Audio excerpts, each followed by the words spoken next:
My guest at this time is Clifford May. He is president of the Foundation for the Defense of Democracies. He joins me now to talk about the results of the Israeli parliamentary elections earlier this week, which saw another win for Likud party leader Benjamin Netanyahu and his allies, which will once again make up a majority of the Knesset.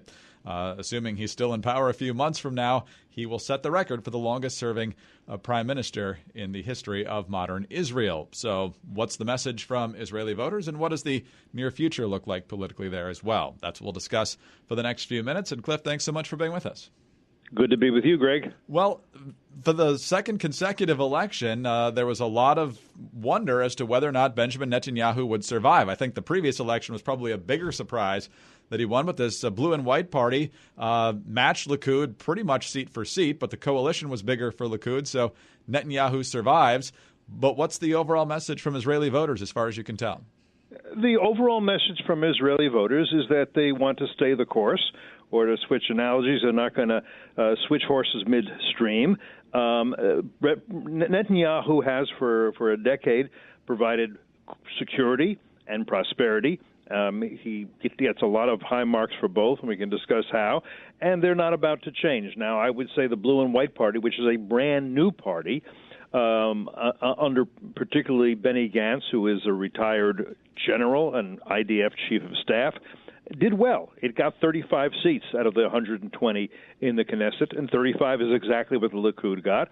But the Likud has more coalition partners than does Blue and White at this point. So Blue and White emerges as the primary opposition party going forward. That's not really bad news for Benny Gantz. He's a young man. He's 10 years younger than Netanyahu.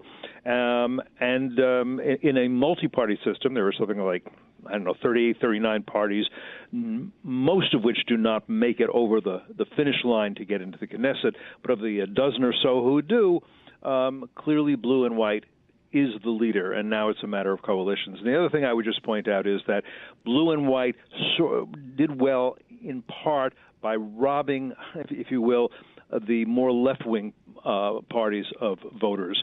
And the right-wing parties, they are pretty much lined up with Netanyahu's Likud. So more left-wing voters saw Blue and White as a better chance to change the power at the top than necessarily aligning with the new party. Exactly. They decided not to vote with small parties they knew would lose or could be part of a coalition. They decided, okay, let's go with Blue and White, which I would call, by the way, it a left-of-center party, but not a far-left party. Now, when a coalition is formed, that can pull the leader of the coalition in one direction or another, fairly obviously, because if you make a coalition with parties to your left, they're going to have an influence in terms of who you pick for various cabinet posts and policies. If you have a coalition with the right, they're going to pull in that direction as well, and you don't want them to leave your coalition because that could collapse your government. So that has, no question, that also has an impact. But in this particular case, what happened is that Blue and White did well. A lot of the left parties on the left, take Labor. Labor was for years the ruling party in Israel. It only got 6 seats. Consider that 6 seats out of 120. It's really kind of, it's barely on life support. On the other hand, there's also something called the New Right Party, and it probably didn't pass the finish line, which is like 3.25% of the vote, and they will probably have nobody whatsoever in this government. So you can also say that Likud also pulled from then that people said, you know what, if we want Netanyahu to stay, if that's what we think is best for our security and prosperity, let's vote Likud.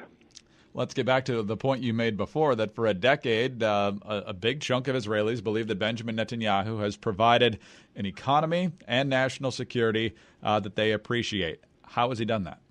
A couple of ways. First of all, years ago, he was also the finance minister, and he, as finance minister and as prime minister, is more responsible than anybody else for Israel making a transition from essentially a democratic socialist government, phrase you hear in this country a lot, to a capitalist economy, much more capitalist economy. And that made a huge difference in terms of Israeli prosperity. For Israel to become the startup nation, what it is now, the innovator, It was absolutely necessary to get away from socialism. This is one of the reasons, not the only reason, that so many of the Europeans who are more or less socialist, at least in ideology, dislike Netanyahu and dislike Israel. That's part of it. As for security, he is not trigger happy. He is not eager to get involved in wars, but he's tough enough to say, if you pull me in, well, then you're going to be very sorry for that. And so he is seen as somebody who understands the very perilous situation that Israel has from a national security point of view, considering that you've got Hamas, a terrorist organization that doesn't negotiate with the Israelis, that doesn't recognize Israel in any way, will never settle with the Israelis, which rules in Gaza, no elections. You've got jihadi terrorists in the Sinai, which Israel gave up to Egypt in exchange for peace, and now the Israelis cooperate with Egyptians to put down the jihadis that want to overthrow the government in Cairo. You've got Iran, the Islamic Republic of Iran, which openly threatens genocide. It not says death to America, it says death to Israel, but it's very specific that it wants to wipe Israel off the map. Of course, up in Syria, over the past years since 2011, we've got probably over 500,000 people killed by the Assad regime with complicity of the Islamic Republic of Iran and Russia. You've got probably 5 million displaced at least and 5 million refugees. So this is what's going on. It's a very dangerous neighborhood with lots of people around who love to slit Israeli throats. Sometimes they do. And Netanyahu has been pretty solid in this. Now, that's not to say that people don't look on Benny Gantz, who, again, a general, a military guy, former chief of staff, and think he can probably handle this situation. But I think they weren't ready in this election to say, okay, let's make that transition. I would look towards that a few years down the road. We're talking with Cliff May, president of the Foundation for the Defense of Democracies. And, Cliff, it doesn't take an expert of your level to know that Benjamin Netanyahu gets along much better with President Trump than he did with President Obama. What does it mean for U.S. national security and the U.S.-Israeli relationship going forward that Netanyahu stays in office? Good question. Let me also just say this, that the fact that Netanyahu has such a good relation with Trump, I can't tell you for sure. I didn't do exit polls, that didn't play a role, but it may have. Israelis know that the relationship between Israeli leaders and American leaders is of enormous importance to them, and they may not have wanted to gamble that Benny Gantz would get along with Trump as well as Netanyahu does. So that's an important relationship now. It's an important relation going forward. What happens should there be a Democrat in the White House come to 2021? That's anybody's guess, and it depends who that Democrat would be.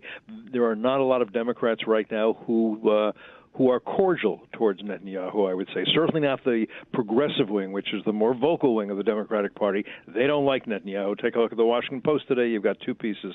You got two pieces one by two congressmen, one by E.J. Dionne, and both essentially bashing Netanyahu for being too right-wing, for all sorts of things that I think are quite unfair, actually. So this is an important relationship for the next couple of years, and then we'll see what happens after. But Israel does have to rely on its friendship with the U.S. because it doesn't have great friendships with Europe.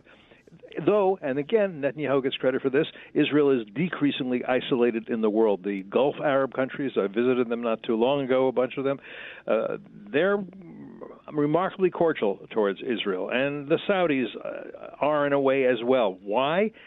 Because all these Sunni Arab countries know that Israel is not the kind of enemy who puts a missile on your breakfast table for no good reason, but the Islamic Republic of Iran, which is Shia and which is Persian, is neo-imperialist and would love to take over these countries, would love to take the heads off the various monarchs in these countries.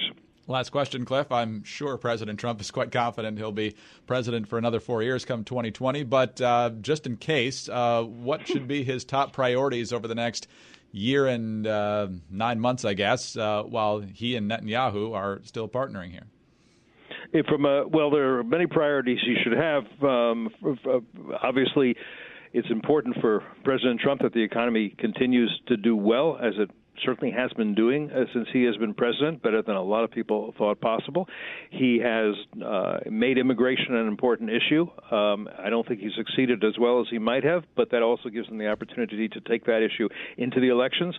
President Trump is being tough on Iran. That recently the IRGC, the Iranian Islamic Revolutionary Guard Corps, which controls about half the Iranian economy and is the most important part of the military, was designated, as it should have been, as a foreign terrorist organization. He needs to put a lot of pressure on Iran. We do not want that regime to have nuclear weapons and the missiles to deliver them anywhere on Earth. North Korea, small achievements, but we're a long way from getting that regime denuclearized, and we don't want Kim Jong-un to have nuclear weapons that he can fire at the United States or at our allies in Asia and elsewhere. So there's a lot on. It seems to me there's a lot on his list. I would say that one more thing, that President Trump should not push too hard on his deal of the century. I don't see any way that there is a possibility for the Israelis and the Palestinians to come to a settlement at this particular point, and I don't think it's useful to push that. A lot on the plate and certain things that you should probably shove to the side, it sounds like. Cliff, thanks so much for being with us today. It's always good to have you with us. Thanks, Greg. Clifford May is the president of the Foundation for the Defense of Democracies. I'm Greg Columbus reporting for Radio America.